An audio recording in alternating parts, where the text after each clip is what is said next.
کا اہتمام 1957 میں کیا گیا اور اس کی بنیاد میں تھا ایک مقصد: عوام کی پسندیدہ فلمی گیت۔ آل انڈیا ریڈیو نے جو کامیابی حاصل کی، دنیا کے طول و عرض میں ایک مثال کے طور پر ہی سمجھا گیا۔ آج یہ پھیلاؤ 591 ریڈیو اسٹیشن تک اپنا جلوہ بکھیر رہا ہے اور ملک ہندوستان کا 92% حصہ اس کے جادوئی اثر کی لپیٹ میں ہے۔ ریڈیو اسٹیشن کی تعداد ضرورت کے مطابق لوگوں تک رسائی کی نسبت سے گھٹتی بڑھتی رہتی ہے۔ لداخ میں 13,300 فٹ کی اونچائی پر دنیا کا سب سے اونچا ریڈیو اسٹیشن ہے، جس کا نام ہے ہوم ٹکلا آکاش وانی۔ آج یہ دیو کد براڈ کاسٹنگ سروس 23 زبانوں اور 146 علاقائی لوگوں کی بول چال کی بنیاد سے مختلف سماجک آرتھک پہلوؤں کے علاوہ لوگوں کی تہذیب و تمدن کو بھی اپنے زیر اثر لیے ہوئے ہے۔ ایکسٹرنل سروس ڈویژن 11 ہندوستانی اور 16 ودیشی زبانوں میں اپنا پروگرام نشر کرتی ہے، جو تقریباً 100 ممالک کے لوگوں کو اپنی نشریہ خوبیوں سے مالا مال کرتی ہے۔ یہ نشریات ملک کے ہندوستان سے باہر رہنے والے لوگوں کو ملک کی ترقی سے باخبر رکھتی ہے اور ان کی تفریح کا بھی ایک موزوں ذریعہ بنتی ہے۔ آل انڈیا ریڈیو کی نیوز سروس ڈویژن ہر روز تعدادی 647 نشری خبرنامے لوگوں تک پہنچاتی ہے، جس کام کو سر انجام دینے میں تقریباً 56 گھنٹوں کا وقت درکار ہوتا ہے۔ اس پروگرام کو نشر کرنے کے لیے 90 زبانوں اور مختلف علاقائی زبانوں کا سہارا لیا جاتا ہے۔ یہ نشری خبرنامہ ملک کے عوام، علاقائی اور دیگر سروسز کو اپنی تحویل میں لیے ہوتا ہے۔ 314 نیوز ہیڈ لائنز ایک گھنٹہ کے وقفہ کے ساتھ 41 علاقائی آل انڈیا ریڈیو اسٹیشن سے FM یعنی فریکوینسی ماڈولیشن کی وساطت سے نشر کیے جاتے ہیں۔ 44 علاقائی نیوز یونٹس روزانہ 469 نیوز بلیٹنز 75 زبانوں میں لوگوں تک پہنچاتی ہے۔ اس کے علاوہ نیوز سروس ڈویژن مختلف موضوعات پر دہلی اور اس گرد و نواح کے علاقائی نیوز یونٹس سے لوگوں کو مالا مال کرتی ہے۔ آل انڈیا ریڈیو اپنے FM چینل سے لوگوں پر اپنی پکڑ بنائے ہوئے ہے اور انہیں AIR FM رینبو کا اسم دیا جاتا ہے، جو شہری عوام کو خاص طور پر اپنے خاص انداز میں سکون عطا فرماتا ہے۔ اس کے علاوہ وہ 4 FM چینلز جنہیں AIR FM گولڈ کہا جاتا ہے، ملی جلی خبروں سے عوام کو سکون دیتا ہے۔ یہ پروگرام دہلی، کولکاتہ، چنئی اور ممبئی سے نشر ہوتے ہیں۔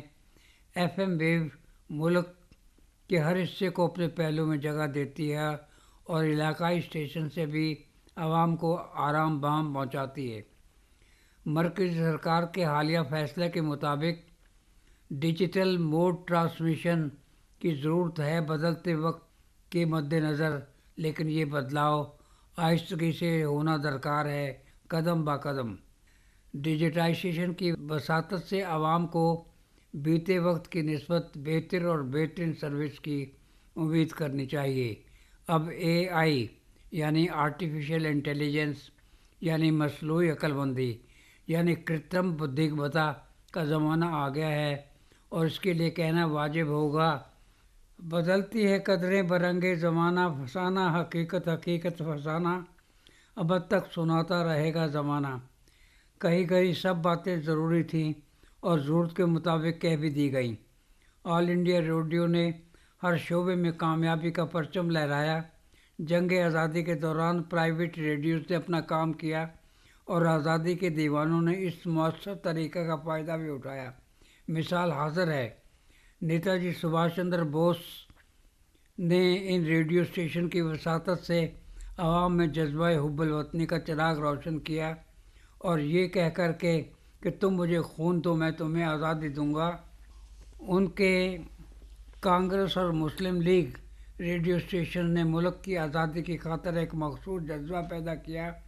ویسے تو مہاتما گاندھی اور سبھاش بوس میں سیاسی سطح پر اختلافات رہے تھے، لیکن ایک دور ایسا بھی آیا جب یہ اختلافات ایک جھٹکے میں کفور ہو گئے۔ وہ دور تھا 1942 کا، جب مہاتما گاندھی نے کوئٹ انڈیا کا نعرہ بلند کیا۔ تب نیتا جی نے کہا تھا، today there is no difference between my thoughts and that of Mahatmas, but today my words be taken as words of Mahatma Gandhi. شاید اس کا مطلب ہے کہ نیتا جی نے مہاتما گاندھی جی کو اپنے سے اوپری سطح کا لیڈر مان لیا۔ آل انڈیا ریڈیو نے طرح طرح کے تجربوں کی وساطت سے خود کو عوام کی نظروں میں دھرو تارا بنایا۔ جہاں شاستریہ سنگیت کو اونچی سطح پر معمور کیا، وہاں کھیل سنسار کی بڑھتی طاقت کو بھی مناسب سطح پر پہنچایا۔ انگریزی میں میلول ڈی میلو کا انگریزی کمنٹری اور شری جس دیو کی ہندی کمنٹری آج بھی لوگوں کے دل و دماغ میں تازہ ہے۔ آل انڈیا ریڈیو کا دائرۂ پہنچ محدود نہیں ہے۔ الگ الگ موضوعات پر جہاں وارتاکاروں کو اپنے خیالات کا اظہار کرنے کا موقع فراہم کرتا ہے، بحث مباحثہ کے لیے نامی گرامی شخصیتوں کو مدعو کیا جاتا ہے۔ آج اگر جے کرشنا مورتی کا فلسفہ زیر بحث ہے تو کل علامہ اقبال اور سردار علی جعفری کے نظمات پر گفتگو ہوتی ہے۔ کبھی سعادت حسن منٹو گفتگو کا مدعا بنتا ہے، کبھی اردو اخبارات کا کردار جنگ آزادی کے دوران پر گفتگو ہوتی ہے، تو کبھی نامور ادبا کو انٹرویو کا نمونہ حاضر ہوتا ہے۔ آل انڈیا ریڈیو ایک پل کا سا کام کرتا ہے ملک ہندوستان کے لوگوں کا دل سے دل ملانے کے لیے۔ جہاں گیتانجلی کا گان ہوتا ہے، وہاں سبرامنیم بھارتی کے نظمات پر بھی چرچا ہوتی ہے۔ ہندی، پنجابی، اردو، انگریزی اور دیگر زبانوں میں پروگرام اکثر ہوتے رہتے ہیں۔ جہاں ولیم شیکسپیئر کی 154 سونٹس کا ذکر ہوتا ہے، وہاں ہیملیٹ ناٹک میں بھی بحث کا موضوع بنتا ہے۔ اب کیا کہیے کہ کیا کیا نہیں ہے آکاش وانی۔ اختتام کے طور پر چند گانوں کا ذکر کرنا چاہوں گا جو آج بھی عوام کے دل و دماغ میں تازہ ہیں۔ اے کاتب تقدیر مجھے اتنا بتا دے، کیوں مجھ سے خفا ہے تو، کیا میں نے کیا ہے۔ بیگم اختر کا گایا ہوا، اس عشق کے ہاتھوں سے ہرگز نہ مفر دیکھا، اتنی ہی بڑی حسرت جتنا بھی ادھر دیکھا۔ تانسن فلم کا ایک گانا، برسو رے کالے بادل وا پیا پہ برسو، جیسے موری اکھیاں برسیں، برسو رے کالے بادل وا پیا پر برسو۔ سریندر کور کا گایا ہوا، باجرے دا سٹا ستلتے مروڑیا، رسیا جاندہ ماہی اساں گلی وچوں موڑیا باجرے دا سٹا۔ وطن کی راہ میں وطن کے نوجواں شہیدوں، پکارتے ہیں یہ زمین و آسماں شہیدوں، وطن کی راہ میں۔ کہاں کہاں تک تحریر میں لاؤں آکاش وانی کی مصروفیات کو، ترقی کی راہ پر کبھی تھکتی ہی نہیں۔